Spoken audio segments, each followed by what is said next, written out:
This is EPCOT at Walt Disney World in Florida. EPCOT is the Discovery Park, and with its emphasis on the environment, it's the perfect place to host a flower and garden festival.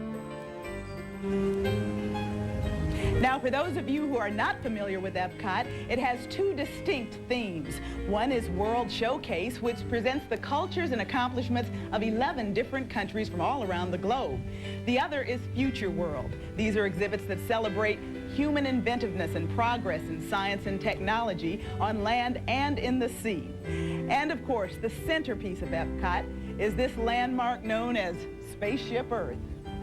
We're coming to you right now live on this HGTV special presentation in the shadow of Spaceship Earth. And for the next 2 hours, we'll give you a tour of the biggest, most spectacular flower and garden event on the planet.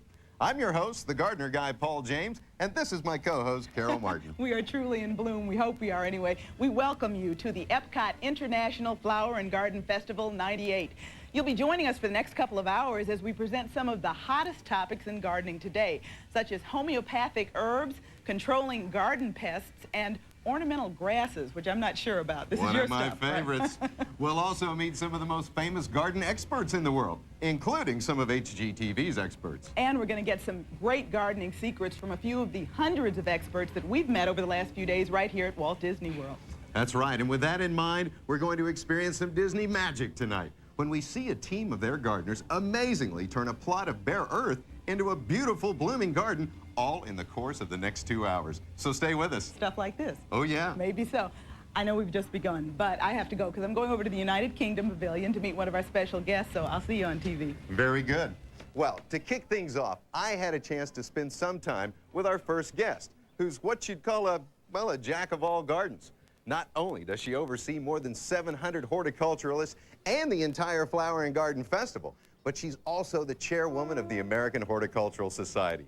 Here's Disney's Director of Horticulture and Environmental Initiatives, Katie Moss-Warner. So it's off to Spaceship Earth for a date with Katie. Katie, thanks so much for having us here. It's wonderful that you came. Oh, I'm so glad to be here. Now tell me, as you celebrate the 5th anniversary of the Flower and Garden Festival, how are you going to do better than you did last year? Well, actually, we have a lot of really fun elements in the garden this year, more than we did last year. Elements for kids as well as for adults that are just fun. But we also try each year to instill a love of flowers by having lots of them, plants by having many different kinds, and gardens, and also to inspire people to garden. That's my goal. Well, I hope so. Always. So just how many different plants and flowers do you have? We actually have, in the gardens at EPCOT, we have many different species. We have over 1,000 species normally. During the festival, we add about 500 new species. But for flowers, we have flowers everywhere. We have flowers on the ground. We have flowers in hanging baskets. We have flowers in containers. So there's flowers all around. We're really celebrating everywhere. Flowers everywhere.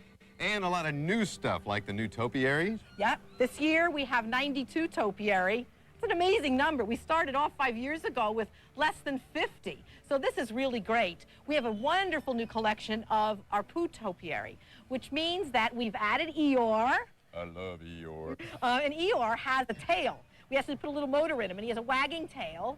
And then Rabbit is actually wonderful, too. We used a lot of different kinds of plants to give Rabbit he has a variegated plant to give him a white vest. And you've got some new giant bugs, I understand? Yes, the giant bugs are great. Last year we had giant bugs. This year we have good bugs, the beneficials in the garden. Right. So we have a giant ladybug, a giant assassin bug, and we have 16 bugs. So we're trying to show this real dimension to gardening. The gardening is important as well as fun. And let's not forget the signature display, which you see right here. A very unusual display. We took a big risk this year to really celebrate this idea of natural gardening.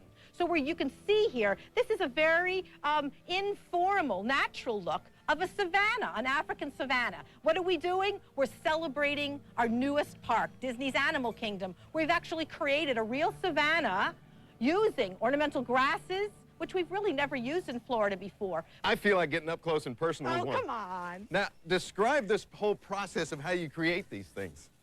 We have a metal frame, and this metal frame is made by a sculptor, and that's why all of these giraffes feel like they're actually running through the They savanna.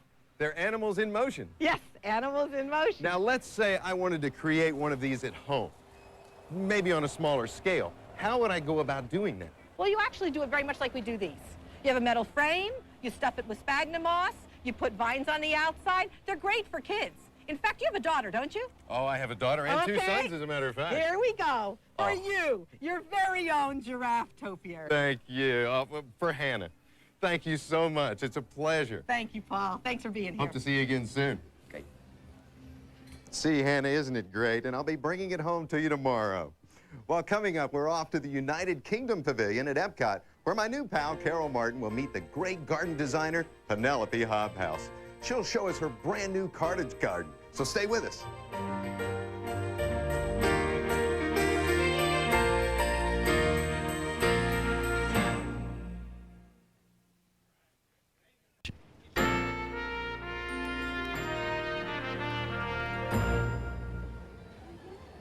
Hello, everyone. We're coming to you live from EPCOT in Walt Disney World, where HGTV is bringing you the 5th annual Flower Garden Festival. This is our home base in Italy in the World Showcase. Now, right now, I've got somebody I'd like you to meet. He's one of the landscape architects here at EPCOT who's responsible for making it look so spectacular. And since design is such an important part of gardening, he'll design and create a garden that'll be in full bloom 2 hours from now at the end of this show.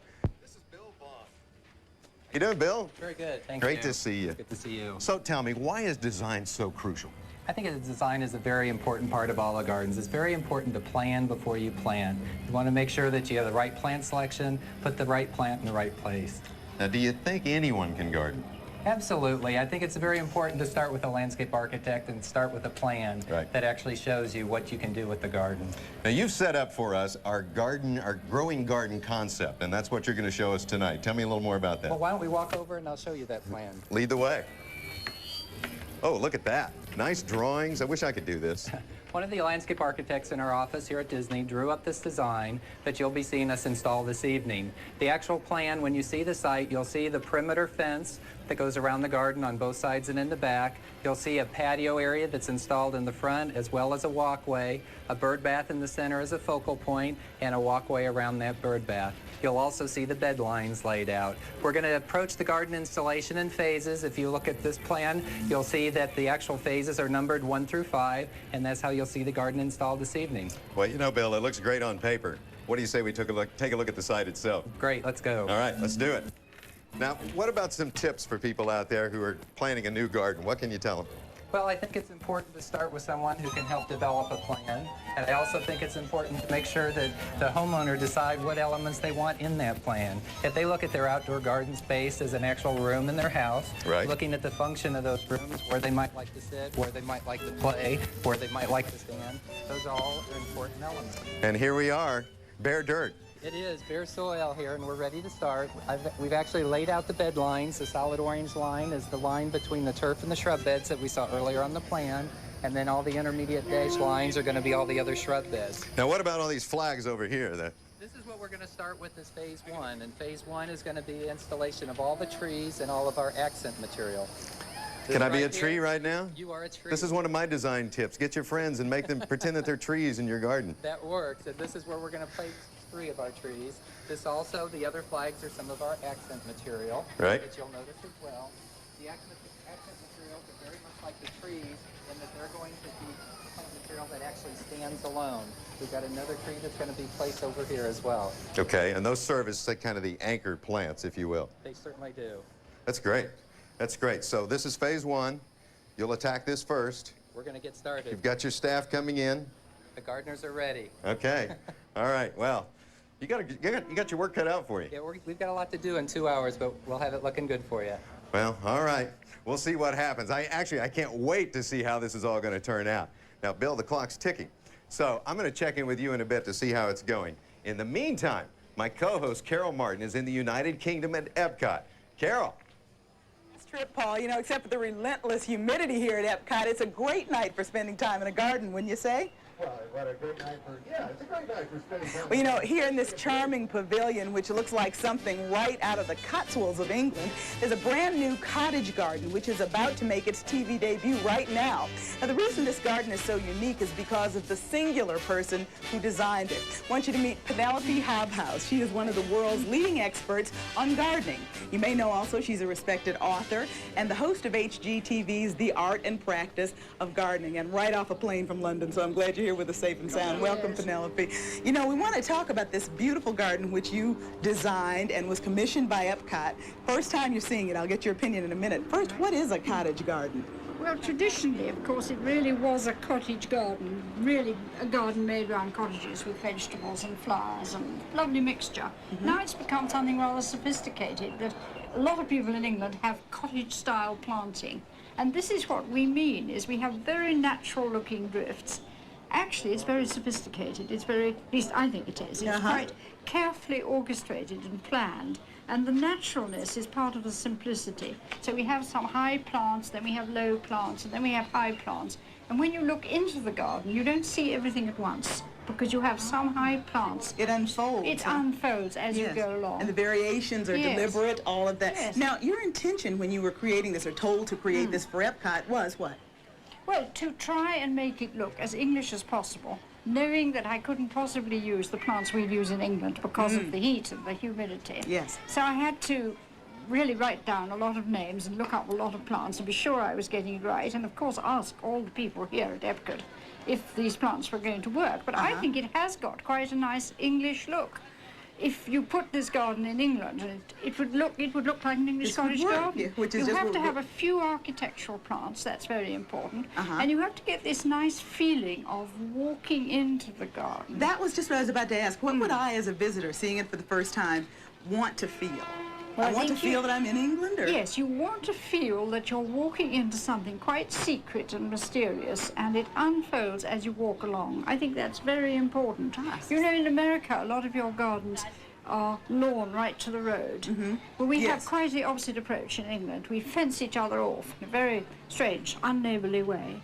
And in a way, a cottage garden is like that, because it always has a fence or a hedge along the roadside. I see. And it's So you adaptable walk in. too through the seasons, is it not? Yes, Replantings and the absolutely. like. The plants grow and change. I mean, this is a very new garden. It's all just gone in. So in a month, it'll already be quite different and grown together. And it's not exactly what you call high maintenance, but it's rather skilled maintenance. Skilled maintenance. You How does have that? to, well, it means that you have to meticulously deadhead the plants, take off the dead flowers, take off any dead leaves, because it's got to look perfect all the time. That's what I mean when I say cottage gardening. Wild but perfect. Interesting. Wild but perfect. Uh-huh. Wild but sophisticated. And that's the sort of natural look that we're trying to create. Understood. We're going to talk more about the things you would like to change or not change, but overall, you're pleased with the way it turned I'm out? thrilled. Yes, I'm really absolutely The colors, thrilled. the... Yes, I'm variety really, in and the plants? of course the whole thing will change through the seasons. A lot of it is summer planting, but by the fall it'll look quite different. And then next year it'll probably be tweaked around a little bit, and we'll change it, because some things are permanent and some are just in for the season. I see. So it'll change, as every garden should. As every garden grow should. and change every That's the season. beauty of it, isn't and it? then we replant things. Okay. Some things will have to be replanted, because they're annuals even in Florida. Yeah, exactly, yeah. Yes. I know your green thumbs are probably itching. We're going to get in the garden. In fact, we're going to take a short break. Stay with us for a moment. And we're going to have in the next segment a bit of talk about some of the principles of garden design. There really is such a thing. So at home, stay with us. We'll be right back with Penelope.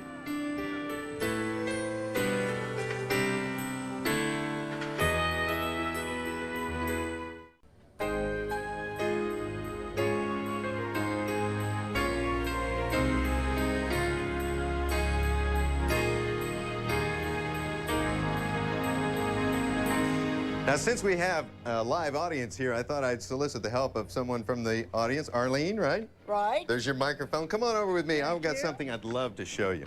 All right. Now, did you know? Here, why don't you come right over here? We're gonna have a look at what's in this bowl here, because there's a really cool surprise inside this flower. And did you know that down here, when you look way down inside these petals here, well, there's a tiny wishbone. This is the Ternaria forniera. something like that. I just call it the wishbone flower. So every time you buy one of these flowers or get one of them, you get to make a wish. So here, why don't you make a wish? All right, I would wish... Oh, you don't have to tell us. Oh, okay. Well, you can if you want. Well, I would wish that everybody in the world could have the flowers and enjoy them like we do at EPCOT. Oh, well, that's a beautiful wish. You know what I wish? I wish I knew how things were going over in the United Kingdom with Carol and Penelope Hobhouse. Hey, Carol, how's it going over there? Well, it's going beautifully, Paul, but you know, you're lucky tonight because since I have one of the greatest gardeners on the planet standing with me, we're going to ask Penelope for a tip on those wishbones. I can't say the name, whatever It's it is. really that long. difficult. How do you know? It's a Torino something. We'll go with wishbone. What are the tips on growing those things? Well, it's actually called a summer pansy because it is a summer plant. I mean, we put it in for the summer, and we've got blue and pink here, which is so pretty. Right. Yes, but the great thing about them is you can grow them in sun or really quite dense shade, and they're extremely low maintenance. You actually don't have to go kind of plant. all the time, take off the dead heads, and they look like that for the next few months. Oh, that's I mean, good. they will just go on doing that, so they're really a great plant. Excellent. Low maintenance, sun or shade. Summer pansy, with good it. name for them. Good to remember. Well, you know, if you just happen to be tuning in, I'm Carol Martin, and we are live here at the United Kingdom Pavilion all around us. It's at EPCOT, and we are with garden designer Penelope Hobhouse, who just came in this evening, in fact, from London. We're glad she's with us. We are in the midst of admiring this wonderful cottage garden, which was commissioned by EPCOT for Penelope to do, excuse me, and it's exclusively for the folks right here at Walt Disney World. Now, Penelope, I know your series on HGTV is called The Art and Practice of Gardening. You talk about the art, the practice. It really is each of those things? I really think it is those things. I mean, you have to think like a painter when you're working in gardening, but it's no use thinking painting if you don't know your plants. It's like a painter choosing his pigments to use, so you have to choose the plants that are going to work. Now, of course, that's been difficult for me here because I'm not used to the climate, but it's been a great challenge. But again, you were speaking of how the intention was there in your mind. You knew that there were principles of design you were going to follow in creating this garden. Design principles are universal. You can apply the principles and use different plants. So that is something that really, really helps, you know. Okay, well, let's talk about some of those principles, because one of them I understood is repetition of the same plants, which we see right here. Yes, I love that. If you're going to look at a garden, you should always see a group of plants repeated just out of the corner of your eye, because that makes you feel as if we've got a structure to the garden. Otherwise, we might just it becomes like a sort of fruit salad, just all sorts of different colours. Okay. But if you have repetition of these quite large drifts, which you can see here, the yellow daisy, and then we have it again here, this little plant repeated over in the front. Yeah. And sometimes you can repeat them with light and shade as you move. We're lucky we've got this great big tree, which gives us a sort of focal point. So you're saying it's not only pleasing to the eye, but it sends a message of sorts to the mind? Yes, I think it does, yes. You should feel Aesthetically, sort of. an aesthetic sort of mood. I mean, you really can invoke moods in a garden. And this feeling of surprise and secrecy as you walk in here, and then looking and seeing how the colours work in these drifts. I think that's very important.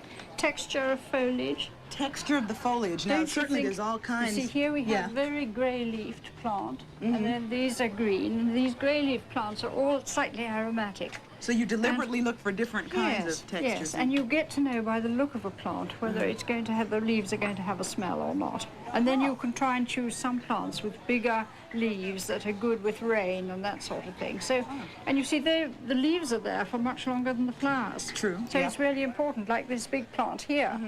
The flower hasn't begun yet. It's going to be fantastic, but it's already quite an architectural element in this garden. Now, that's an example of another principle I know, which is the height, varying heights throughout, which certainly we see. And the arch over there, which is deliberate as well, yes? Yes, and the arches are there it, but to entice you into the garden when you come from outside, so you don't see the whole garden at once. You look through the arch, and then you want to come in. So that's the same principle, but the heights should always, it's like having drifts of colour. You have low planting, like valleys and heights, valleys and hills. I see, okay. And this feeling that you can create a little bit of light and shade by doing that. It replicates life, actually, that way, too. Yeah. And then there's something called bones of the garden. Well, I'm very keen on the bones. And the bones here are the box hedging all the way around, the box domes that we have at the corner, and the two big topiary pieces. Yes. Now, they're things that those plants really do show you it's a cottage garden, because this is what we would have in England. We would always have some of these bones. You wouldn't just have. So they sort of animals. brace it, or Yes. yeah, they're the. Well, it's like a sort of skeleton. I see. Okay, It really around is a it, literally. structure. Do you think that makes sense? It does. Now that I understand the real bones of it, I guess. Right. But can you do this on a smaller scale and still get the same appreciation I think of all you the variations? can. I think the important thing, the smaller the scale, is to make it very simple. Not to try to have so many plants. If you were doing it, say you had a home garden half this size, you probably only use half as many plants. Not try to have too many. It's what I said earlier about not having a fruit salad. Yeah. Yeah. Just not. People go mad, you know, just for plants, and it usually isn't as pretty. And they go, yeah, too much. Yes, Exactly. I mean, yeah. good design is usually very simple. And whether it's a very grand garden or a small garden, keep it simple. Low maintenance. I'm sure keep it, that's I true. like that theory very Yes, much, yes. especially the wild pansies here. I think And I'm this gonna... sort of garden isn't high maintenance once it's installed, but it is quite skilled maintenance. You have to have people who know what they're doing to look after it, which would actually go right back to cottage gardening in England. That's what it's That the really bottom is line true. of it. That's All right, it, we've got yes. the bones, we've got the skeleton, right. the texture, the heights, the whole thing. I understand so much better. It's a pleasure being with you tonight, Penelope. I think Well, everyone else could enjoy the cottage garden just as much right here It's at the wonderful UK. for me to see it, I can Thank tell you. you. Glad you're here. When we come right back after a break, Paul's going to test the flower arranging skills of two ladies who are from the Florida Federation of Garden Clubs. Also, we're going to see how our growing garden is beginning to look. We are coming to you live from the EPCOT International Flower and Garden Festival 98.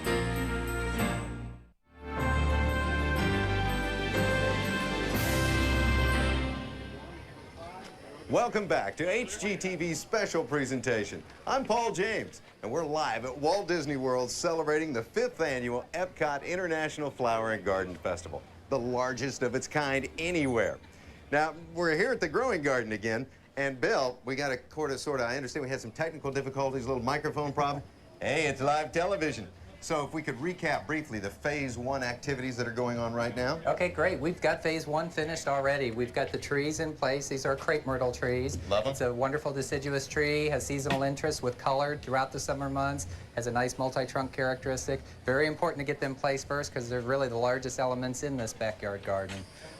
In addition to that, you'll see in the background, we have 3 of our camellias, another camellia on the corner as accents. Nice evergreen foliage, bloom during the winter months, real nice plant. I can't grow those at home. Well, we can in Florida, we're lucky. Then you'll also see here with the agapanthus, or the African lily, that gives some color on either side of our focal point, Love those. which is the bird bath. Gets nice big blue color during the summer months and a nice foliage year-round as well, too. They also do beautifully in containers back home. They do. We also have over here is one of our holly trees. It's actually a Yopon holly that it has a weeping characteristic. The Yopon holly is a native to Florida. This is a weeping cultivar that has a little more interest to it and a little more structure. Correct me if I'm wrong, but that's Ilex vomitoria, one of my favorite Latin names of plants. It is Vomitoria pendula. But it's a great plant here. It is a native, and it does provide some evergreen plant material, evergreen tree in the garden as well. Now, why is the placement of that tree so critical? Well, it helps kind of balance with some of the height that we have on the other side of the garden. Right. It's also important, too, to have another focal point. If the garden we have set here is someone's backyard garden, as they're viewing through the house, they have a tall vertical element here in the back to kind of focus on. Right. So we've really created between a really nice character tree as it matures and gets the nice weeping branches as a real nice signature. We've got the nice colorful trees of the crepe myrtles on the other side. Then with the bird bath, whatever room in the house you're in, looking through those windows, it's an important view to make sure that you've got something nice to look at. Well, it's great, and it looks like Phase 1 is almost complete, so what's coming up in Phase 2? We're ready for Phase 2, which is all the background material, all the backdrop material that will all be planted along the fence. We've used, you'll see several different plant materials back here that provide that evergreen backdrop. It's also important, too, when you think of in a backyard garden, if you want to have some privacy from your neighbors, to plant some evergreen material in there that will give you that privacy. Right. That's what some of this material will do. It'll also help provide an evergreen backdrop for the bird bath, because birds like to fly from a protected area to a bird bath or a feeding station if you have a feeding station set up. So it'll provide some of that backdrop as well, And too. I love the way you've included wildlife in the garden. Very important to me. It is an important part of every garden. Yeah, it's very nice. Okay, so we've discussed the focal points. We know what's coming up in Phase 2. Can you just give us a little more hint, though, of what we might see here? You're going to see a lot of plant material. They've already started digging here in place, but all of this background material is going to be done. We'll also have a nice background accent material with some flowering color on that side as well. Crepe myrtles, what a great choice. And another key thing, really, is you've planted in 3s here. important for homeowners to consider. It is, it is. It'll really make a nice continuous canopy with some really good seasonal interest in there as well. Because it looks kind of weird when you just go with two. Yeah, it does, it does. It's not quite as pleasing to mind. All right, well, this is really looking nice. It's really coming along. These people definitely have their work cut out for them, They don't do. They got done a little early last time, but we're going to have to really jump on it this time. Well, I tell you what, we'll find out what backdrop plants do a little later in the show. In the meantime, Bill, I'll let you and your gardeners get back to work. Great, thanks. All right. Now, up next, where am I going? I got to get out of here because I got to go see what's going on back over on the stage. And there's a lot going on from what I understand. Big surprise for all of us. All right. Let's hope I'm not completely out of breath when I get here. Ladies, how are we doing? Fine. Great. Great. Now, I've got Margaret and Joyce. Did I get that right? You did. All right. Now, you're going to do a lot of flower arranging here, right? Yes, we're going to try to do about 10 designs apiece. Oh, my goodness, 10 apiece. Well, and in the next 90 minutes. Now, tell me, what's the key to great flower arranging? Because I am an absolute failure at this. Floral design classes. Oh, okay, well, that makes sense. You know, Creative floral design classes. But I'd probably end up cutting the class. we belong you might. to the Federation of Garden Clubs. We teach floral design. So you really think that you can teach just about anybody to do this? Absolutely. Yeah? Definitely. Even me? Even Yeah, you. even you. Boy, you'd have your work cut out for you if you were to try. All right. Now, so you teach those classes with your organization? Yes, we do. Yes. And for people who need more information, you're easy to get a hold of? We certainly are. You can contact FFGC headquarters in Winter Park. Okay. We Florida. have 22,000 members in the state of Florida. Wow. That's a lot of people out there arranging flowers. And they're not all women. Is that right? That's right. Absolutely. Well, I wouldn't hesitate to be a part of your class. You seem like some fun women here. All right, well, so you're going to get started. You really? 20 of them you're going to do? Well, we're going to try. we'll work on it. You're going to try. Okay. gonna try. All right. Well, coming up next, we're going to go behind the scenes here at the festival to see how EPCOT controls bugs so they don't eat the people or the plants. Something you can do at home, too. All right, let's go.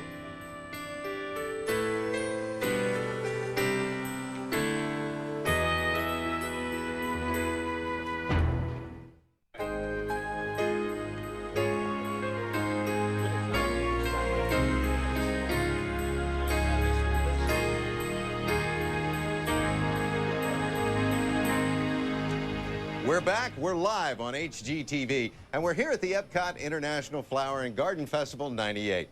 Now, as you can see, our gardeners are hard at work on our growing garden.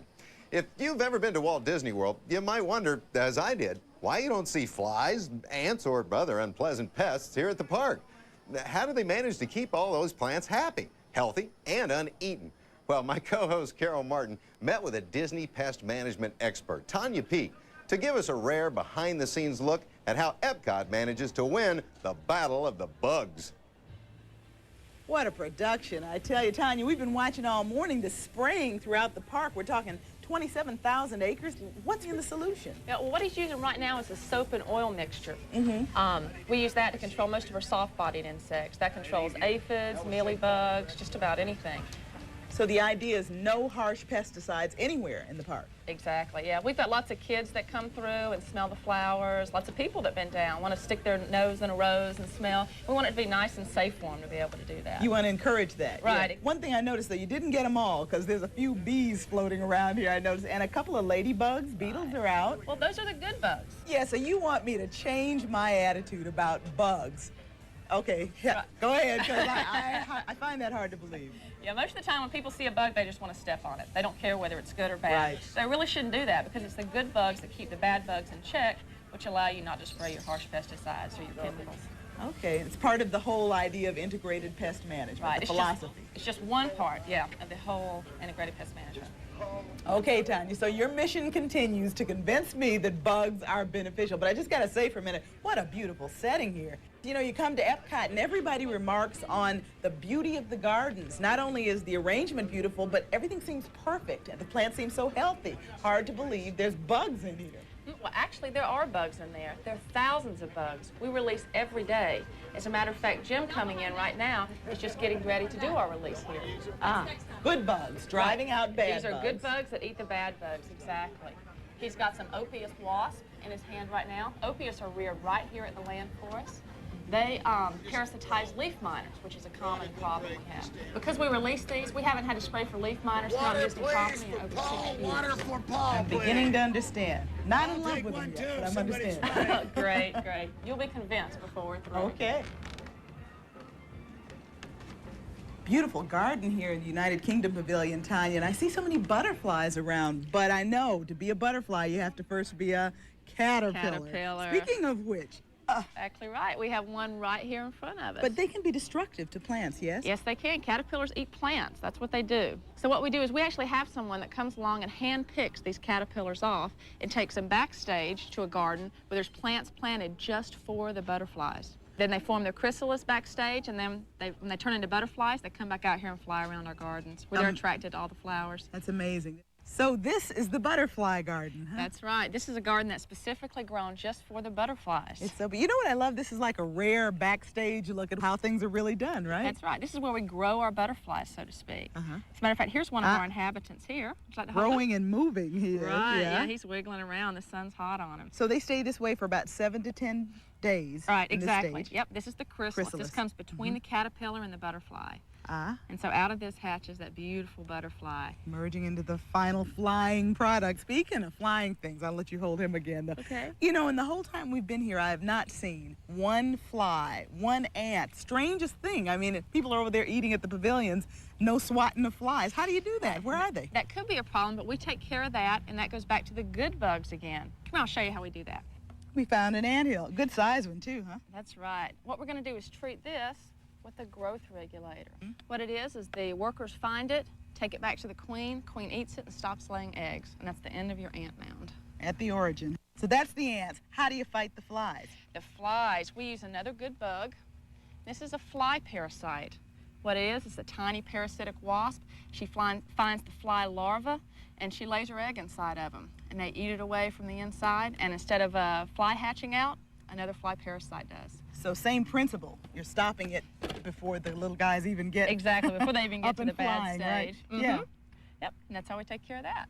Are you a believer in good bugs now? What a day we had, huh? Well, I know now that good bugs drive out bad ones, but I'm not totally bonded yet. Trying to learn to understand, okay? Slowly. Would you like to release some, become a member of our team? These ladybugs? These are ladybugs. Oh, this is the initiation, huh? Yeah. Okay, let them go. Whoa! There you go. Thanks a lot, Tanya. Oh, thank you. You know, I actually put up a ladybug house and stuck it on a tree in my backyard, and believe it or not, it works. I got a little ladybug condo going on back there. Well, next up, we're going to meet one of the most famous garden photographers and writers in America, Ken Drews. He'll show us plants that are the basis for some of today's hottest herbal remedies.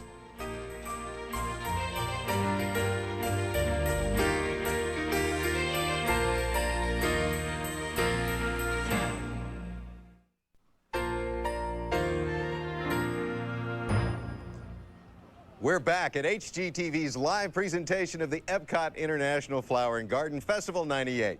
Now, you may have heard that the seeds and leaves of the foxglove plant, which I have right here, are used in a heart medication called digitalis. But did you know that in the past, dogwood was chewed to reduce fevers? Yeesh. Or that rosemary was eaten to improve eyesight, which obviously hasn't worked for me. Or that thyme has been used in a tonic to prevent hair loss. Let's give it a go, see if... Oh, boy, do I need some of this. Oh, well, it may take a little time to work. Whoa. In fact, here at EPCOT, one of the newest exhibits at the Flower and Garden Festival is the Plants for Health display, where visitors can get up close and look at some of the medicinal plants that are the basis for many herbal remedies. And here to tell us about that subject is award-winning garden photographer and author of 15 books, including his latest, The Collector's Garden. It's Ken Drews. Ken, how you doing, how are Paul? you? Great nice to see you. All right. Now, I know there's lots of wacky folklore associated with all types of plants. For instance, one that I've heard that if you put yarrow under your pillow and recite a poem, you'll see your future spouse in your dream or something like that. I've heard that, and I've heard if you eat garlic and you run a race, you'll win the race, but I'm not sure if it's because no one wants to catch up with you or not. You know, it does work to keep the mosquitoes off me at home, I think. It works for a lot of things. Yeah. So what have you got here? You got a great display of plants. We have different plants that have medicinal properties, some that you can use at home and some that are synthesized in the laboratory or ground down from the root. There's purple coneflower. You probably know this. But these days you see more purple coneflower at the drugstore than you might on the prairie where it's from. But it's a great garden plant, and it boosts the immune system. Right. It's been proven to do that. And I know a lot of friends of mine, when they feel they're getting a cold, they'll take echinacea. Well, and it's an outstanding plant in the garden, no matter where you use it. It's virtually carefree. Blooms for a long time, easy to take care of, attracts butterflies. Yes, absolutely. You know, why do you think that this whole Plants for Health topic is so important these days? Well, I think there's a lot of reasons. One thing, maybe that there's a leftover hippie generation, back to nature kind of thing. I think people today are a little disillusioned with orthodox medicine and are eager to find alternative cures for things. Right. And if they knew that 1 out of every 4 pharmaceutical we have today is actually derived from plants, they'd be even more eager to try some things. Oh, the more reason to leave the rainforest alone, don't you think? Yes, and to grow some of these plants too. Right, right. Okay, what else have you got? I'm going to show you. Now, I can't remember what this is. Yeah? I'd call it ginkgo. Ginkgo, oh yeah, I know. This is for memory problems. You set me up with that one. I'm sorry. Very good. It's for stimulating the brain by increasing blood flow to the capillaries in the brain, and it works especially well on people who are having trouble with that. Really? So, and that's our ginkgo biloba. You know, that also has some outstanding fall color in certain regions of the world. It's a beautiful tree, and there's many new forms that are coming on the market. Yeah, yeah, great tree. This plant down here, this is Hypericum, which has gotten a lot of press lately. Just one version of Hypericum, there's many. But Hypericum is actually bought by more people in Europe than Prozac, and they use it for the same thing. It's an antidepressant. Is that right? Also known as St. John's wort. Right. Wow, so you could actually use this at home, and how would you use it? Well, this is one that we're considering synthesized because we don't want to encourage people to use something that they might use too much or too little, but it is widely available at all the drugstores. Because it's next to impossible to control the dosage if you were to just go out and gnaw on some of this stuff. It's just a little hard. Right. And it's cheaper to buy it, too. Right, right. That's the case with this, too. This is lemongrass. One of my absolute favorites. I have this both in the garden and in containers. I love this stuff. Well, you know, it's often used in Thai cuisine as a flavoring. Lemongrass actually imparts its citrus scent to detergents and soap. A lot of lemon-scented things are actually made from lemongrass. And people are using it as a natural insect repellent, too. Well, you know, although it's an annual back home, it makes an outstanding ornamental grass in the garden. It looks great as a kind of the back of the border kind of grass. I love this stuff, and it's so easy to grow. Yep. Plenty of heat and humidity, and certainly no trouble getting both of those here, huh? No, I would say. Today was pretty hot. We have some plants here that you can use. This is a version of garlic called society garlic, which is very ornamental. But garlic is an antibiotic. It's an antioxidant. It heals wounds. It lowers blood pressure. It increases blood flow. It will slow the aging process. It's perfect, and I know that you'd like to sample some right now, I think. Gee, raw garlic? Yeah. Just what I need. No, I think I'll pass, thanks. Oh, okay, well, you can enjoy the flowers anyway.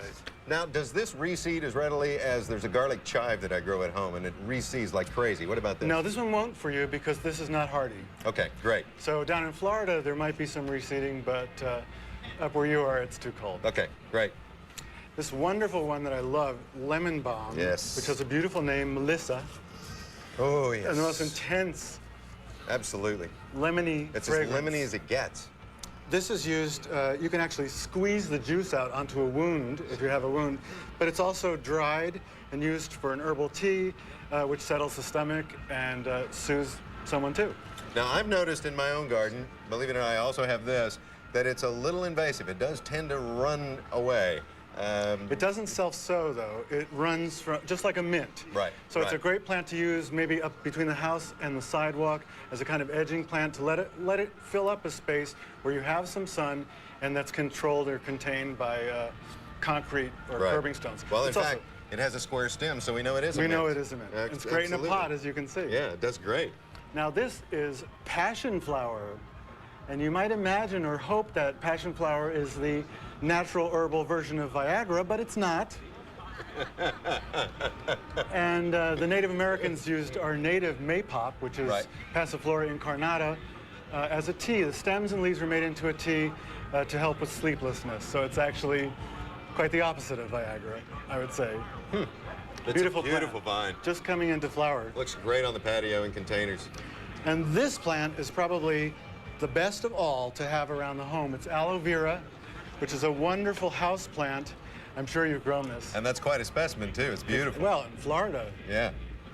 And you can keep this in the kitchen, and if you need to, you cut off a leaf like this, and if you have a burn in the kitchen, you just rub the gel. You can see it coming out. Right. You rub the gel on a burn, and you can keep this leaf on the windowsill for 1 or 2 weeks and just make a fresh cut every time you need it. Because it calluses over at the end at the cut portion there. Right. You just make a fresh cut. So that's a really useful one to have, and a beautiful plant, as you said. Now, do you think as time goes on that plants, botanicals, will play a more prominent role in Western medicine? I think that's possible. Of course, herbal remedies have been used in the East for centuries, but I think that the Eastern people in China, are learning more about our medicine and our treatments, and we're learning more about theirs. So it's kind of East meets West. Right. And maybe someday there will be laser surgery with an herbal anesthetic. Use a little bit of the best from both worlds, so to speak. Yes. Well, this is really, really interesting. I love all these plants, and I'm kind of proud of the fact that I've got nearly all of them growing in my own garden. It's great. Yeah, well, a lot of it thanks to you and reading your books. All right, well, we'll be back in a moment. We got to take a little commercial break, and then we'll see what's going to be popping up. We'll be right back.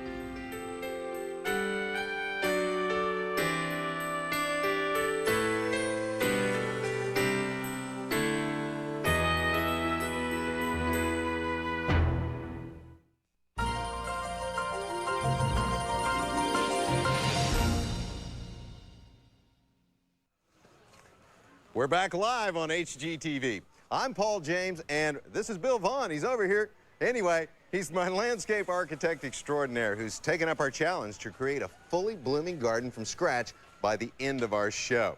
All right, Bill, time to recap the old phase 2. What had happened while I was gone? We're moving right along here. You'll see we've got all of the background material in. Right. We've started over here with the Florida anise. I don't know if you're familiar with that plant. No. But it actually has a little bit of a smell like licorice or anise. Doesn't it Ooh, smell it good? does. Yeah, it's lovely. It's actually one of our native plants here in Florida, and it's a real good evergreen backdrop, again, for the wildlife plant material. It can kind of be pruned at whatever height you like. If you'd like a little bit of privacy back here from your neighbor for some reason, you can let it get a little bit taller. If you want to keep it at a little bit lower height, you can certainly do that as well, too. That's all important things to consider about when you're thinking about maintenance. Absolutely. You don't want to have a plant material in there that you're going to have to shear on a regular basis, because then every time it starts to grow, it's going to start to look a little ragged. So, well, and I don't know about you, but in the home landscape, I think a lot of shrubs in particular actually look better when allowed to grow as nature intended them to grow. It's sort of a weeping in many cases, or whatever the growth form is. Tends to give them that real natural form, and they do tend to be a little bit looser, which I think really complements the landscape and architecture quite a bit better. Back here, you'll see a different shrub, which is actually the needlepoint holly. Yeah. This is actually one of the Burford hollies, and you'll see it's a beautiful green glossy leaf. The needlepoint is just a special cultivar that just has a little more interest than just the straight Burford holly. And you need to plant both male and female to get the berries? And not with the Burford holly, you don't. And the nice thing is it is evergreen. You do get some berries on it. It's a nice backdrop once again, and we've really used it here as a backdrop to kind of make a little formal statement in behind the fountain. So looking from the house back, it really works out nice. Very nice, very nice. All right, well, there's a little bit of phase 2 now. What's coming up in phase 3? Phase 3 is one of the fun ones. We're actually going in with all of you'll start to see some perennials that you saw in Penelope's garden, and lots of color, and also some of the medium shrub layer at that point. So we got a lot to do for that phase 3. I guess so. That looks like one of the more rigorous phases that you'll be tackling, right? Well, okay, don't go away, because there's lots more in the next hour of our live show from EPCOT. We'll see some hot new plants called exotics. Also, I'll meet one of my heroes, and one of Bill's too, the great American landscape architect Jim Van Sweden. Plus, we'll be in France with HGTV's own Erica Glazner. Tons more. We'll be right back.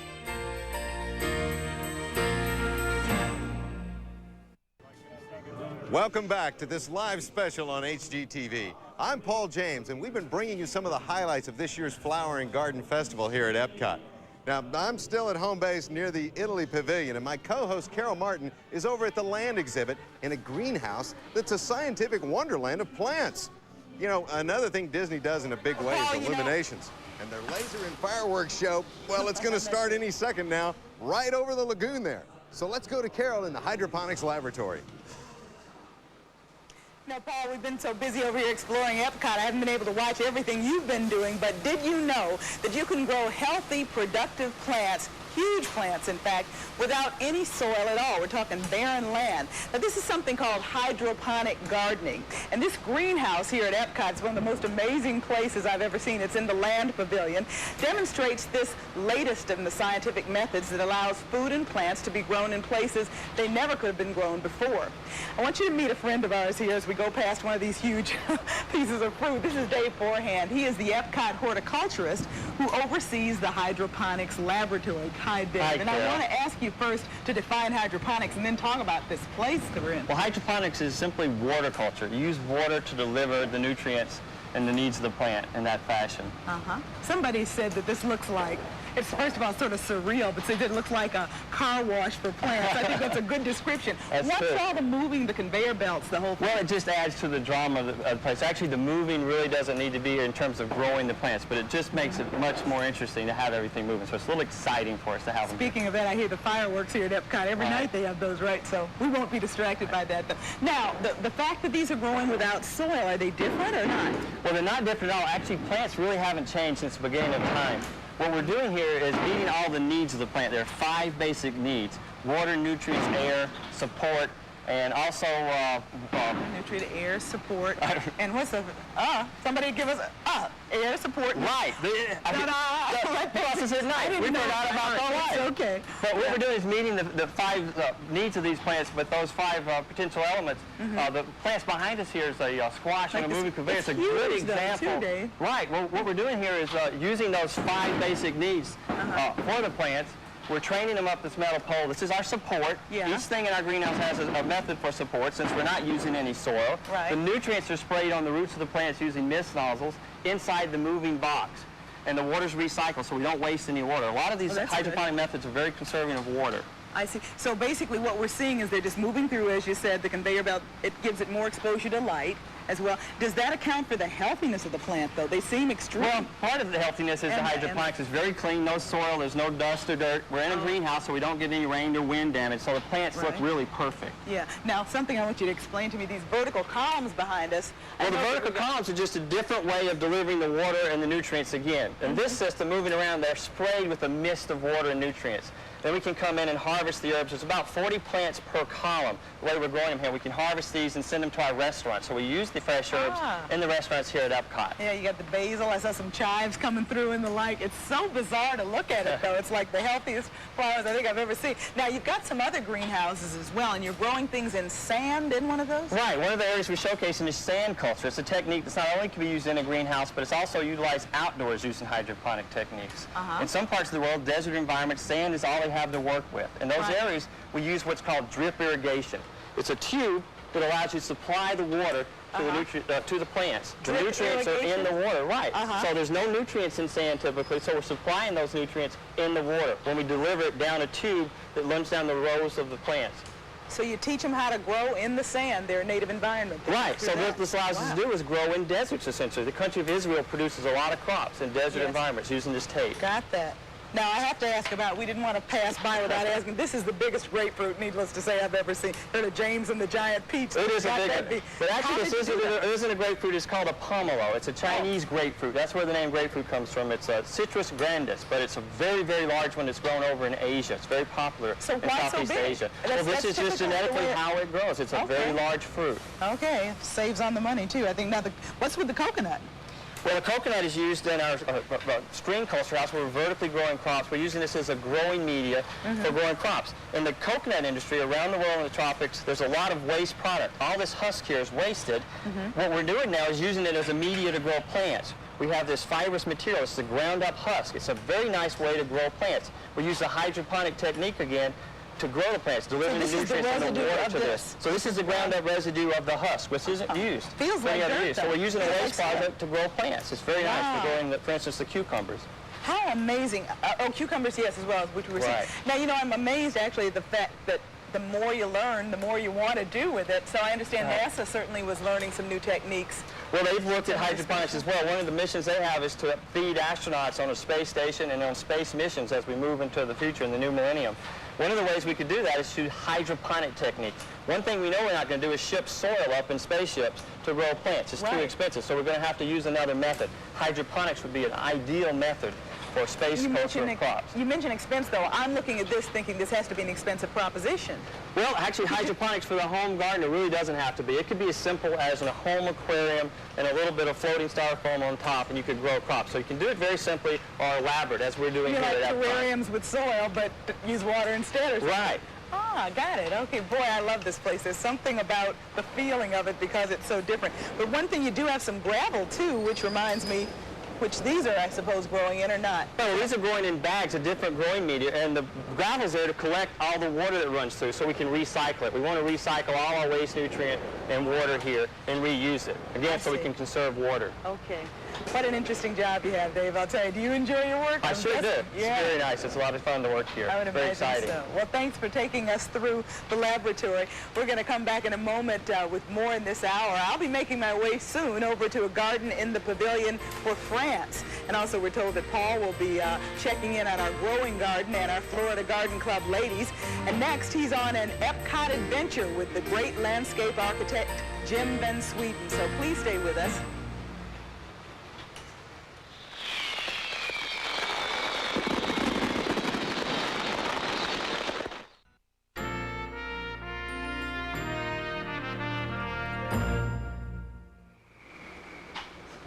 Welcome back to our live HGTV presentation. I'm Carol Martin, listening to the fireworks over EPCOT tonight. We're coming to you live from the EPCOT International Flower and Garden Festival 1998. My co-host Paul James had a chance earlier this week to spend some time with Jim Van Sweden. He is widely recognized as one of America's top landscape architects. He has written so many books and received many awards and honors. In fact, Jim was recently awarded a very prestigious design commission, landscaping the World War II Memorial in Washington, D.C. Paul and Jim strolled through EPCOT to analyze its landscape design and also to talk about a subject they're both passionate about, ornamental grasses. This is a hot new trend in gardening. Well, Jim, the people here at Disney are certainly known for their gorgeous landscape design efforts, and this is a striking example of one that I really enjoy. It is a great example, I think. I understand it's inspired by the work, the design of Roberto Burle-Marx, the great Brazilian landscape architect. In his tradition, he's placed this, the designer has placed this plant material like great swaths of paint with a brush. Just big, all the way across. strokes. There are kind of 3 brush strokes. You have this potato vine, sweet potato vine, that lovely purple color, and then the ilex, which is the hedge, and then sorghum, that big brush stroke of sorghum. Notice how this design draws your eye to the planting itself, this strong line, and takes away the background. So even the design of the planting is helping to screen the buildings beyond, and also the service along with the berm. The ground plane is actually tilted as it goes up. You see the garden tilted, which reveals everything from the walkway below. It's very nice. Like one giant berm rising up, and then it accentuates the cascading effect down. It's very nice. It's wonderful the way the designer has pulled your eye across the whole plane of this garden. And both the sorghum and the trees behind serve as a sort of living fence. I really like that. That's true. Feeding the birds. There's one enjoying some right now. Which is something I know you stress a lot in your designs, is to reconcile the needs of both wildlife and the gardener. Oh, right. We design for birds and butterflies and the gardener. We're all one big happy family in the yard.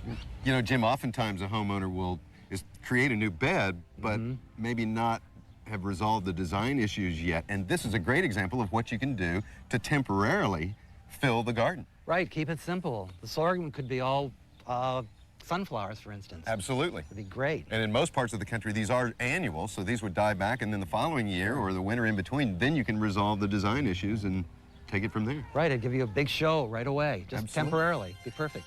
Well, time to move on. Let's see what else we've got. Here's the Japanese garden. Oh, and a beautiful one. Isn't it beautiful? I always admire the way the Japanese treat the architecture of the garden. the bones, so to speak, this beautiful fence made of bamboo, which is, of course, in the grass family. And look at that wonderful dry lake.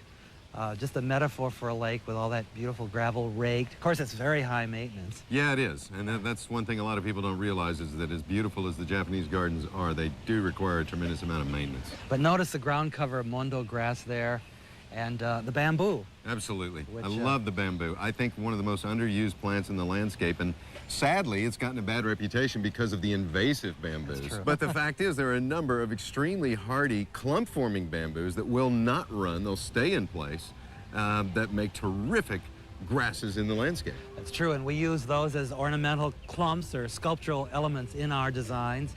And you know, the Japanese have loved grasses and bamboo, which is a grass, for centuries, thousands of years, and use them in all kinds of practical ways. They use grasses for tatami mats, they use them for vases and light fixtures, and as you see here, fences. And a number of the grasses, the popular ornamental grasses that we grow in the States, are actually native to various parts of Asia. That's true. And what would a Japanese garden be without bonsai? And you know, like here's a small bald cypress, and then behind you have the full-size bald cypress as well.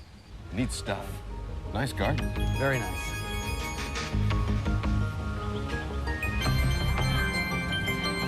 There's probably no better use of ornamental grasses here at EPCOT than right here at the main entrance. This really is very nice. Look how they move in the wind and how the light catches them.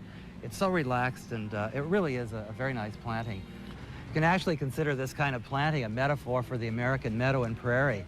And for a lot of people, it'll bring back memories of their youth, you know, running across farm fields and over the dunes. Well, this planting certainly reminds me of the dunes of Lake Michigan. Look at that blue-gray oat grass. It's wonderful. Isn't that a beautiful color? Produces a gorgeous oat-like seed pod. And what a bold kind of sweep through the whole center of this design. Right. And what about this as an alternative to the lawn, the American Absolutely. lawn? We shouldn't be mowing in the next century. Talk about your low maintenance. Right. You'd only have to cut it down once a year, and it's a beautiful texture and great for animals. It'd be perfect. Now here, Jim, I think is one of the best uses of the ornamental grasses here at the park. This really is beautiful, isn't it? I like the way this triangle is framed with the calamagrostis. This beautiful green and wonderful bloom just coming. And notice how it'll blow in the wind, and color there, the coreopsis, that clear yellow stripe down the middle. And the variegated miscanthus in the center there. Very beautiful. You know, this would make an ideal, just an island bed in someone's lawn if they wanted to cut back on the turf grass. That's true. This would work beautifully. Here's a good example. Again, no lawn. Well, I've certainly enjoyed the little tour with you. Thank you Thank so you. much. My pleasure. A real It's been treat fun. for me. Glad we finally met. Absolutely. Well, I had such a blast with Jim, and you know, not only is he a great gardener, he's a great guy as well. And speaking of ornamental grasses, I got a little tip for you right now. You know, we as gardeners tend to handle plants, well, with kid gloves. We're afraid to manhandle them, so to speak. Well, you know, plants are a lot more resilient than we give them credit for. And let me show you what I'm talking about. Here's a beautiful clump of one of my favorite grasses. This is known as miscanthus, or maiden grass. And I want to show you how you can turn this one plant into two. Now, here I'm working with a pot, one in a container, but you could actually dig them right out of the ground and do the same thing. So here's what I'm going to do. I'm going to remove this from the pot, lose the pot. I've got a machete here. Now, you think these plants should be handled with kid gloves? No way. Let me show you something. I'm going to take my machete. I'm going to split this right down the middle. See, you need a machete to do this. Okay, it looks like I'm destroying these plants. I haven't destroyed anything. I've turned one plant into two. And you know what? If you're gardening on a budget, well, this is a great way to extend that budget. I'm just going to pull those apart just a little bit more. And you could either put these in the ground or you could repot them if you like.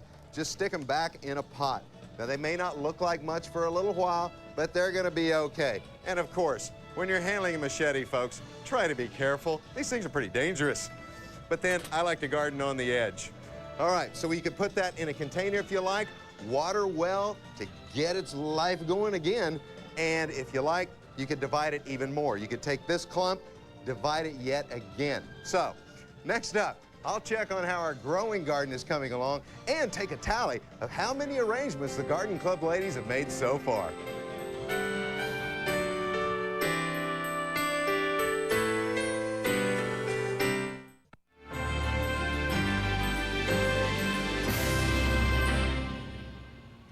We're back live on HGTV at the EPCOT International Flower and Garden Festival 98. So what do you say, let's check on our Florida Garden Club ladies, Margaret and Joyce, right here in the gazebo. Hey, gang. Hey. How's it going? Great. All right. Fine. Well, what's the tally? Well, we haven't counted. You haven't even bothered to count. Haven't You're having so had much time fun to over count. here. Very nice. Well, look, you've got a beautiful display in the foreground there that I see. You've knocked out all those since I was here last? Absolutely. That's incredible. That's really incredidible. All right, I need to ask you something. Just a few quick tips for a true simpleton like me. I've noticed, however, that you've got you're using height in some of the arrangements. Yes. Those are little tricks that you teach people? Correct. Yeah, you teach them balance, scale, proportion, dominance, rhythm. Ooh, I like all the basic that. principles of design. I like all that. Well, then Yeah. show me one like what you're doing right here. Let me hold that, and you just kind of tell me, what is it that you're really Go ahead, trying to Joyce. achieve here? Okay, I'm trying to build a line down, and then when I get finished, I'm going to turn it around, and I'm going to build another line with the iris on the other side. Ooh. Now, are those going to come up and over? No. No? No, it's going to be a duo design. See, you I can told use you. it. You can use it in front of a mirror in your foyer, and it would be wonderful. I told you I was a complete simpleton when it comes to floral design. Now, I understand you have some 22,000 members in your Yes, club. we do. And what kind of programs do you teach? Well, we have programs for kids. We have a wonderful camp for 600 kids in the summer. Margaret's registrar for the camp. She can tell you I about love that. gardening with kids. Tell me a little bit more about that. Well, it's a nature and environmental camp. It's they learn about nature and a sandhill community, which is located actually in the Wekiva Springs State Park. And we have 624 children that attend during a 6-week session. They go 104 kids per session. Anyway, it's a great program. This has been going on for over 30 years, and it's fantastic. And you're promoting environmental awareness with the kids? Yes, we are, definitely. Sounds yes. great. They learn how to Sounds great. appreciate all the animals and the environment, and hopefully, even if that's not their thing, that hopefully they'll make right decisions when they're mature adults. Okay, well, I tell you what, I got to go check on Bill's over there somewhere in our growing garden. Bill, what's going on over there? I'll be there in just a flash. I'll be back, ladies. We're doing great over here, Paul. We're very well into phase 3. It's all finished over here, and we got all that middle layer planted, and I think you'll be surprised at what you're going to see. Hi, there Bill. you are. How are you doing? Quick run. Okay, now we got, you're doing a little recap now on phase 3? Middle shrub layer. We're in place. Let's right talk over about it. here. Starting with that layer right back in there is the red ruffle azaleas. It's a great evergreen shrub for us, kind of a medium size, doesn't get too tall, has a real good red bloom during the winter months, a little intermittent bloom during the rest of the year. You'll see a little flower on it now even. Oh, yeah. Then in front there you'll see the English ivy, which is planted as a ground cover underneath the shade of the crepe myrtle, makes a nice low bed. Again, like we talked about earlier, it's not a plant that's going to require a lot of pruning because it doesn't get a lot of height Right. on it. We still got some more planting to do in front on the next phase. You'll look back over here on this side.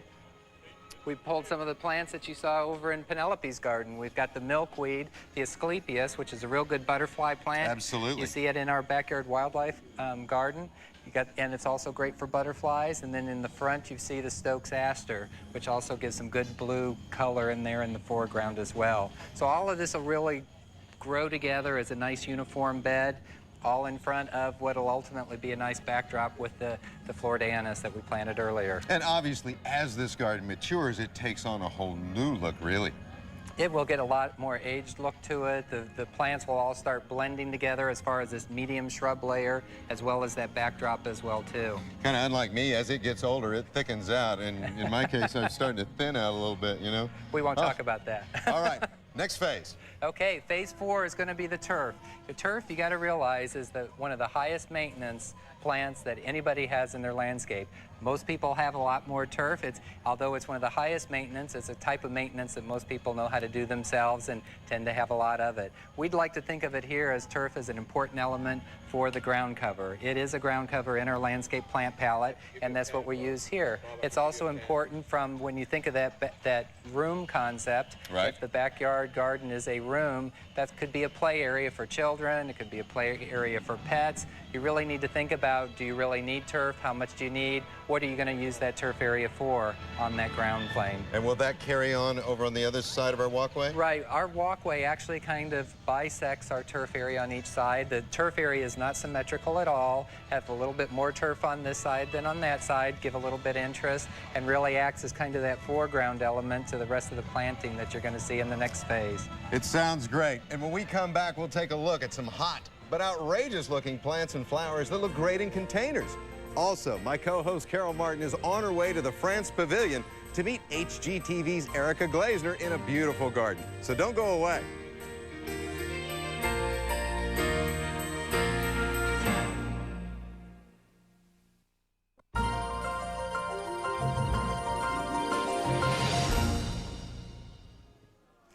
Our next guest says that with a little courage and lots of creativity, you can turn a barren patio, deck, or balcony into an amazing space. So here to share some of the hottest trends in portable gardening, please welcome a woman who just can't contain her excitement about container gardens, Disney horticulturalist Jessie Mack. Jessie, how are you? Hi, Paul. How are you? I'm great. Great to see you. So what do you got here? Well, I've got a lot of neat, interesting plants that folks never really realized that they could do, add a little color to their patios, right, or any areas like that. So I brought along tonight with me a bunch of things that can add those quick little instant things and throw in a lot extra color. You know, I think container gardening, first of all, it's one of my favorite forms of gardening. Mine too. And it's so hot because you can do so much with it. It's so versatile. The cool thing about this is, I mean, you can go high, you can go low. It doesn't matter what you're doing, but you can do whatever you want with them. It's just your imagination that's going to stop you. So. Well, how about a few quick tips on success in container gardening? Success in container gardening, you want to make sure that you're selecting the right plant for the right place. You want to make sure that you've got enough space for this, you've got good drainage, you've got, you're fertilizing it, but most of all that you're putting it in the right location for what you want to do. And yet that's one of the other great things about container gardening is you can move them around a little bit. Exactly, and that's why I like it too. Yeah, and you know, a lot of times, and every now and then I'm guilty of this, we forget the fact that millions and millions of Americans don't have a big backyard or an area where they can garden. They may have a terrace or just a little courtyard. This is the answer right here. Exactly, exactly. Me, myself, I just moved out of an apartment to a house, so I can sympathize with those folks. So I still live in a house, but I added a lot of containers because I love containers. Well, let's take a look at some of them. This one's really interesting. I love the whimsy here. This is our juncus here. And with this one, we've added into what we call our pot man. Yeah. And with this juncus, it's just kind of a neat way just to add a little characteristic to your backyard patio, something like that. I saw this guy's full-size brother over at the Disney Institute one day. Big guy. Yeah, the big one. He was life-size. And look, the way you've got the raffia here, you've tied some of this moss on here. That's really slick. Exactly. We've just dressed them up a little bit. These are just neat little containers you can buy at a garden center real cheap. Just put them together and made our little guy here. Added into juncus, like I said, to give little characteristics for wild hair. Looks me in the morning. Like my mustache. And this one here, got the nice little oak barrel. This is our Lysianthus. This one right now, this plant it's just so electric. The blooms, we get a lot of bloom out of them. It's pretty hot, isn't it? This one, it loves full sun. Loves full sun. And so if you've got a real sunny patio, you know, a lot of apartments don't get shade, don't have the awning. So this is a great one. And the barrel that we have here, just nice little something, you know, that you may have laying around. Very nice, very nice. And here, what do you got going on here? This is kind of in the family of the sweet potato. I was going to say, it looks like sweet potato to me. Marguerite right here, and it's got, I mean, this bright colors you can see contrasting with the green pot, but this one right here, if you're careful and if you're lucky, you may end up actually getting some kind of potato at the end of this thing. So lunch and dinner all there might be something to eat down there? Maybe so. All right, and you got the celosia in the big strawberry pot? Oh, this celosia here, a lot of folks don't see these kind of colors when they go to their garden center. This is a full sun plant. Loves full sun, and as you can see the colors here, just showing the rays of the sun. That's color. And a lot of times you have to just kind of look in your garden center, then maybe tucked back behind something, but this plant right here, you'll see it a lot right now out in our gardens. Yeah, I've noticed quite a few of those. Now, what about in the foreground? I see some caladiums. Why don't you step out there? Right down here is what we have. Yes, you got caladiums right here, and if you can see, we've got quite a few different colors of the caladiums. I mean, they come in wide ranges, and they like kind of like a shady type area, and they give a lot of instant color. I mean, you can add them in last minute, something real quick. good in hanging baskets, And too. the tropical vine right there. Something's going on. Ooh, this is our Mandevilla. Yeah. This one loves full sun. You might have seen it earlier while you were walking around. Now you're over in Italy right now. And the blooms, nice tube vine, tube flower, long vines. Hard Great. to beat. If you have one of these, you want to make sure that you're putting in a location that's going to give it a chance and the time that it needs to grow, that you don't have to keep pulling it away. Right.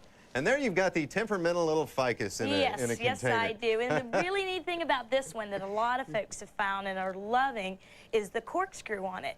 And this one here has got a corking trunk on it, which is a really neat aspect. If all your leaves drop off and die, you still got this really neat trunk that you can look at. And if you move them, all the leaves are certain to drop off, Exactly. it seems, you know? And Very temperamental. Is this the Leonanthus, the lion's mane? Yes, this is the lion's mane. This is something that we happen to just stumble upon. And the really neat thing about this one is it just grows up, and as the old blooms go away, then it just keeps adding on. Now this one loves full sun too. Okay. Loves full sun, but you may have to look in your nurseries. You can find it at your local nurseries, but kind of tucked back, but it's one that a lot of folks have got a lot of enjoyment out of. Well, now let me ask you this. Are there any plants that are bad for containers? Really, no. No plants that are bad. I've even seen plants put in shoes, so you know. It's no plant is bad for a container. It's just your imagination and making sure you put it in the right location. You know, you bring up a good point that you can plant in just about anything. Well, thanks so much. Now, my co-host Carol Martin is now savoring the sights and smells of France. Ooh, I wish I was there. Hey, Paul, is this picture perfect or what? What could be better than standing in a fragrant French garden under the stars here at EPCOT? When we come back after a break, I'm going to introduce you to Erica Glazner. She is the host of HGTV's gardening series, A Gardener's Diary. Erica will show us how to create a unique cut flower garden. We're actually going to cut into this right here at EPCOT, so stay with us.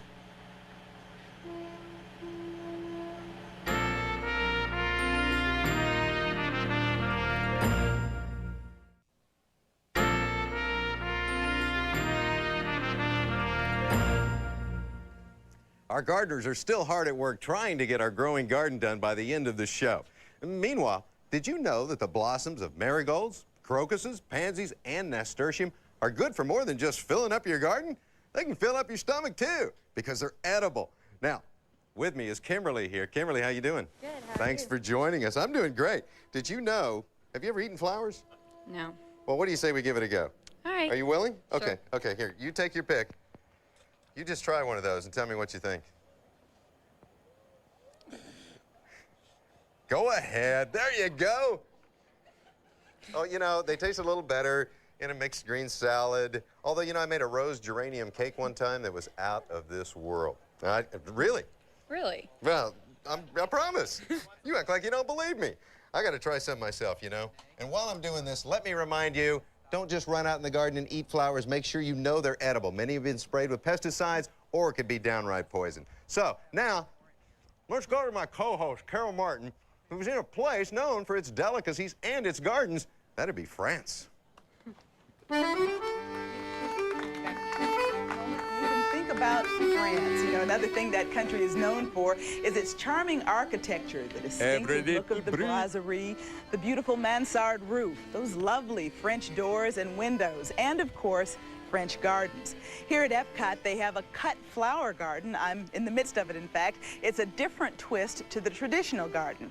Joining us now is Erica Glazner. Erica is a horticulturist and a garden designer. What a great job, I'll tell you. You probably know her as the host of A Gardener's Diary right here on HGTV. Great to see you, Erica. Great to be here, Carol. I couldn't wait. I got started on the cut flowers. Thank you. A sunflower here and a Gerber daisy. And this is just a treat to have permission. I brought my own pruners because I knew that I'd be doing this today. To actually cut. Yeah. And you're probably going to want to know how to have a cut flower garden. Well, that would have been my first question. Thank you, Erica. What's the difference in it, really? You know, why do you want a lot of these flowers have been selected because they like to be cut. I mean, things like this little Gomphrena will cut some of this. How do you know they like to be cut? Well, you find out what good long stems. These Gompphrenas are very easy to grow.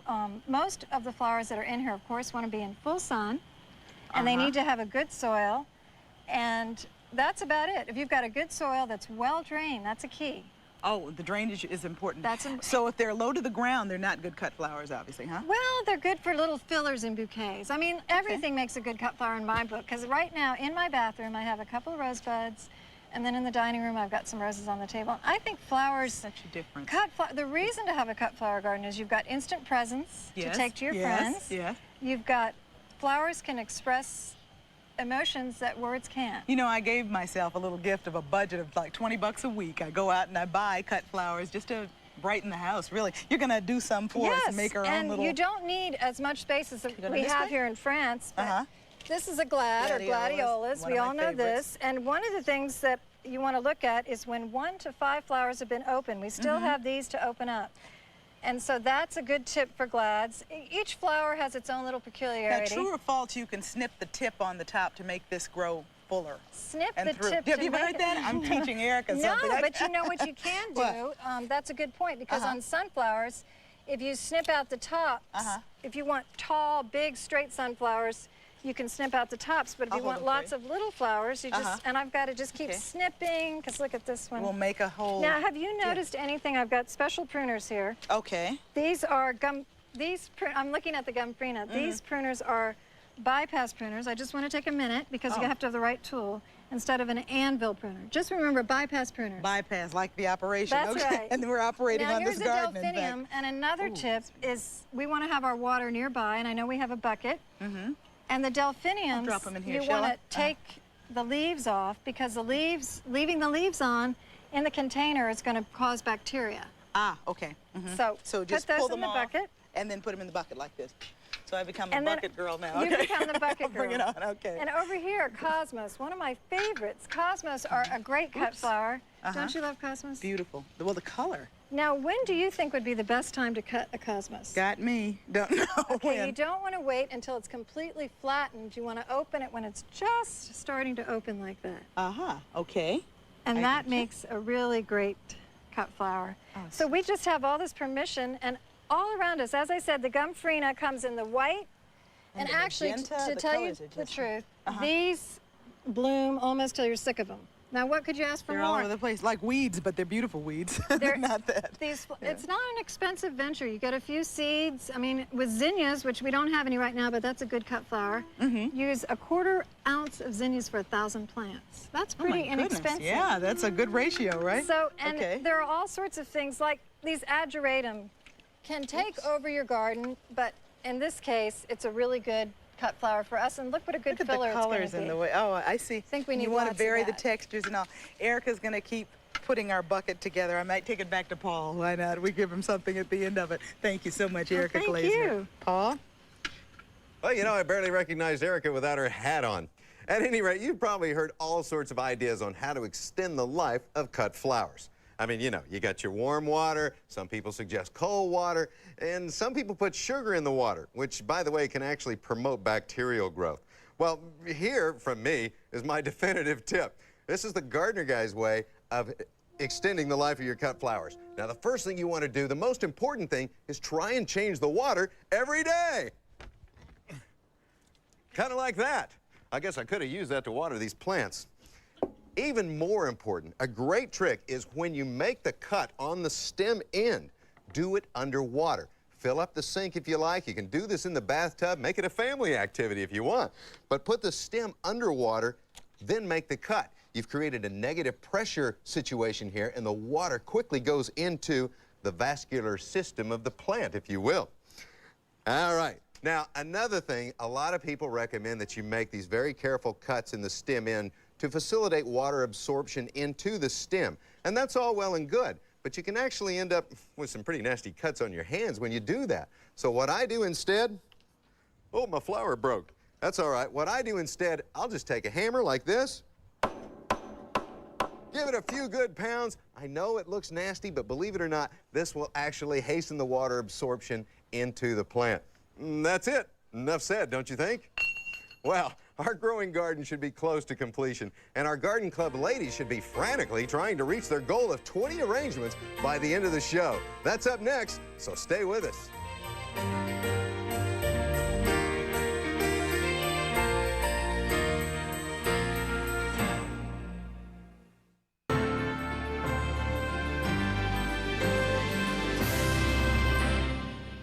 We're live on HGTV, coming to you from the 5th annual EPCOT International Flower and Garden Festival. I'm in our growing garden with Disney landscape architect Bill Vaughn and his garden staff, who've been in a race against the clock to create a beautiful blooming garden from scratch during the course of this show. And Bill, whew, it's coming along. We're getting there. We've finished phase 4, which is basically the turf area you see here. The turf we've selected is St. Augustine, which is a little bit larger bladed turf, a little bit higher water requirement for it, but gives a real nice, good green all year round here in Central Florida. You know, I grew a variegated form of this in a hanging basket in my house. It was unbelievable. It cascaded fully 6 feet out of the basket. Well, it definitely grows with runners. I mean, some folks from the north think it's crabgrass, but it's not. It's a good lawn here, but it does grow with runners and fills in real nice, so it probably would do well in a hanging basket. You'll notice the bed line here is a very important line in the garden, the edge that separates the turf lawn from your shrub bed. That's the importance of this. Because this grass, turf does grow with runners, it's very important to keep it edged. If you don't keep it edged, it's going to run right into your shrub bed. And you know, that's a tough choice for a lot of home gardeners, is deciding on an edging material or whether to edge or not. Personally, I prefer not to use edging materials. I like just to let it go like this, but it does mean a little more maintenance. Oh, yeah. But regardless, even in using an edge material, you're still going to have to edge this kind of a turf, and most others as well. So you might as well save the money and the time and just go with the turf alone. Okay, now you've got some lantana here. Yes, we've got a little bit of a start on some of the other planting in here as well, too, that starts to show a little bit of the color as well.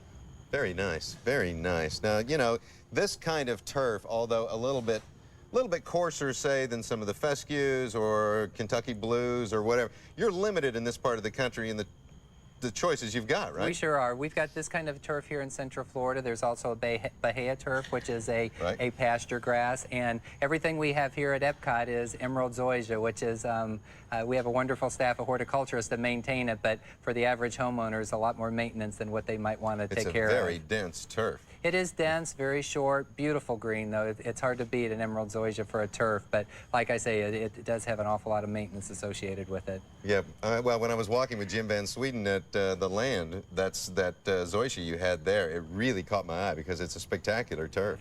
Feels very good on your feet, too, because it's such a soft turf. All right, what's up next? Well, phase 5, that's when you really start to see all the color come in. We're going to finish out the color around the bird bath. We've got some garden ornament that's going to come in and really finish it off with some containers as well, too. So that's going to really be the big one. Get a few of those finishing touches going here and there, right? Well, I'll be back. But if you recall, we challenged Margaret and Joyce to make as many spectacular floral arrangements as they could during the show. And the moment of truth has arrived. So I got to get over there. Coming, ladies. I'll be there. Where is he? If I can get over there without falling. Okay. Here I am, gang. Don't trip. That was great. I'm getting so much exercise in this show. You know, it's really good for me. Wonderful. All right. All right. We challenged you. What did you come up with? 18. 18 floral arrangements in less than 2 hours. Pretty incredible. Pretty incredible. How about an hour? Well, okay. I'll give you the break there. Now, what are some of your favorites? You created them all, so. Okay, this one has many different sides. Right. And it's kind of my favorite. It can be used many ways. But give me both of these. Right. So by many different sides, yeah, there you go. It works any way. If you were to put it in the center of the dining room table, it's pretty no matter what your angle. Right. That's great. In front of a mirror? I never would have thought of that. All right, and we've got so many more out here in the foreground, so many of them that are really gorgeous. As a matter of fact, you all stay here. I got to go see some of these and talk about them just a little bit. Ooh, look at this. Isn't this is anthurium? No, Strelitzia, that's right. Wonderful, wonderful. And the vase here, really incredible. That's like a key element in the whole thing, don't you think? Yes, it very definitely is. Look, you've got the watering can in there. Yeah. That's what I thought this one was neat. Oh, this is nice. And look at there. What have you done here? Yeah, papyrus. Beautiful. Beautiful. I've got that out in my water garden. Yeah. The secret's the plant material. Well, no. Now, the secret's the designer. Come on. The creativity. Speaking of the water garden, there's some beautiful cattails as well. Ooh, and what in the world have you got going on here? Well, those are hanging heliconia and king proteas, or protea. The protea tomato right or here. tomato, whatever you want to call them. Those are really, really incredible. Aren't those gorgeous? Well, I tell you, I'd be hard-pressed to select one that I thought was really great. But what's really great about all this is that we've made plans for all of these wonderful flower arrangements to be given to the patients at the Veranda Nursing and Rehabilitation Center here in Orlando. I love that. Well, it's almost time to reveal our growing garden, which should be completely done when we come back.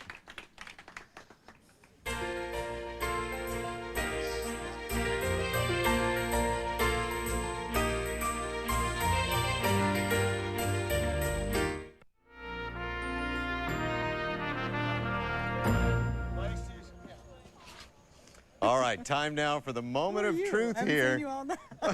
Good to see you again, Carol. Back together. It's good to see you. You've been growing things while I've been gone. I have, including a few extra gray hairs, I think. But we're back now for the moment of truth, because Bill and his team have finished phase 5 of our growing garden. And, okay, no, don't peek, don't peek, I don't didn't peek. look. I just looked at Bill. Are you ready? Okay. On the count of 3, we'll turn around and you'll see what's happened. Ready? 1, 2, 3. Look at that. This is unbelievable. See, I truly haven't seen this. I hope everybody knows this is not a joke. Congratulations. This is gorgeous. All in the course of 2 less than 2 hours. Absolutely. Let's walk through and see. Go have a look. Have a look. Follow the yellow brick, whatever. This is Through incredible. the arbor. Well, you didn't lay down the concrete. Now, I know, not that. But, Well, we finished phase 5, which you'll see is the lantana, the yellow flowering plant, good ground cover, good, doesn't have a lot of water requirement to it. We added the garden arch in phase 5 so that we've got some climbing roses growing up the arch as well, too. You'll see some containers in place. We have some of our portable edibles from our festival garden collection, as well as some bedding plants in the garden as well, too. And we've got our nice container here with plants as well. Excuse me, Bill, I got to cut you off because Carol's got to get out of here. Surprise for him. I have to get rid of it. Congratulations. Thank I'm very you. impressed. I'll catch up with you later. In the meantime, Bill, I would love it if all of your garden staff would come up here and join me and you right here. And come on, gang. Come on, gang. Hurry up. Come on. Come on. Great job, everybody. They're the ones that did the real work. All right. I'd love for you all to look right at the camera here and take a bow, gang. Come on. Let's do it. Great job. Excellent job. Outstanding. Take a bow, gang. Come on, take a bow. They're all available for hire in your own home. Just contact Bill. No, I'm kidding. I'm kidding. All right. All right. Well, as you can see, this is something that you two can create at home without a staff of gardeners. It'll just take you a little more time, that's all. All right, what's up next? I got to get out of here. That's what, here I go again. Another trip over. Here we go. I'm coming, Carol. Head back over this way, Paul. You know, we've been having so much fun, certainly Paul has too, sharing your little-known flower facts that I thought I would come up with one for you. Come on in, here he is. Now, did you know, another did you know, that the botanical name for the forget-me-not, which is Myosotis, am I saying it right? Close enough. Close enough. See, this is the greenery guy, right? Comes from the Greek word, and otis from the Greek word for ear, because the flowers have this striking resemblance to, what do you know? My golly, it's like Where a are little we? mouse ear. Yeah, it's the Disneyland payoff. That's what it is. No, but really, it's sort of like, that's the beauty of the little flower, but I didn't know it came from the Greek name until I found out. I just learned that for the first time tonight. Okay, so that's the little, and I just happened to have a moment to pick up. Would you hold that for me? A little something, I guess, is a, what do you know? And it's flower bedecked too, huh? Look at that. Got Paul's name on it. It's even got my name on it. Let's see Do if I have it'll to put fit mine this on or what? fat head of mine. It's pretty cute. I got one too, and you know. Oh, now how do you like it? Look at that. There's mine in pink, no less, huh? For the girl thing. So let's do it. Very nice. After everything we've been through tonight, I guess this is the right way to. I know my boys are sitting at home saying, "Dad, you look kind of goofy." Oh, here go the joke. But you know, EPCOT, the Magic Kingdom, all of it brings out certain magical things that you learned. What did you learn tonight that you didn't know? It's a great place to be. What did I learn? Well, I tell you, since I've been here, I did learn that the animal kingdom is really spectacular. Oh, yeah, you got to go. I didn't have a chance. I had a chance to run over there, and woo, was that ever something to see, let me tell you, gang. I can't believe the things I learned about bugs, good bugs driving out bad ones, because I'm not a big fan, as you knew, of those caterpillars and stuff. And over in the hydroponic gardening laboratory, isn't that amazing? Oh, yeah. The things That's that are incredible. going on, so we've got a lot of things to learn. Well, glad you were with us. We want to thank everyone here at EPCOT, our guests, and all the gardeners who worked so hard on our growing garden. Carol, and thanks to you, of course. thanks everyone for joining us for this special HGTV presentation. Don't go away, though, because coming up next here on HGTV is the premiere of the Gardens of Beijing. Thank you for watching. See you, gang.